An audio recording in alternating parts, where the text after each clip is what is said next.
Good day mga kaayos! Ako nga pala ulit ang inyong Kuya Nap na bumabati sa inyo ng isang mapagpalang araw. Kung bago lang kayo dito sa content ko, isang like, isang comment, isang share. Masaya na po ako doon at pag-usapan natin yung mga importanteng bagay na totoong nangyayari sa buhay natin. Ito ang pag-usapan natin ngayon mga kaayos sa mga magkakapatid.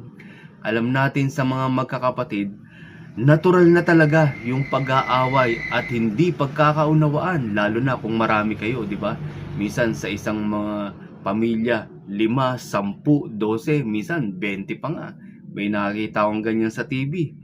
Pero alam nyo mga kapatid, bagamat marami sila, meron talagang pagkakaiba ang bawat ugali, hindi pare-pareho. Meron talagang pagkakaiba ang bawat ugali ng isa't isa. Pero bagamat ganun, sa mga magkakapatid, hindi sila papayag na agrabyaduhin at apihin. Pag may nakita silang kapatid na tagilid, asahan mo, magkakampihan, magtutulungan, at magdadamayan niyang mga yan. Diba? Ang sarap tignan mga kaayos. Alam niyo mga kaayos, habang bata pa yung mga anak natin, turuan nyo na magtulungan at magkampihan para pagdating ng araw na wala na yung magulang natin. Hindi naman natin masasabi, di ba?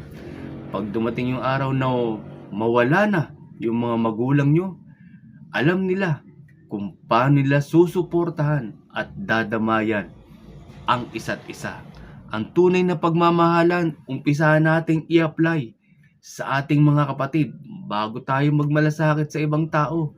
Unang-unang nating pagmalasakitan yung kapatid natin mga kaayos. Huwag tayong mag-aaway.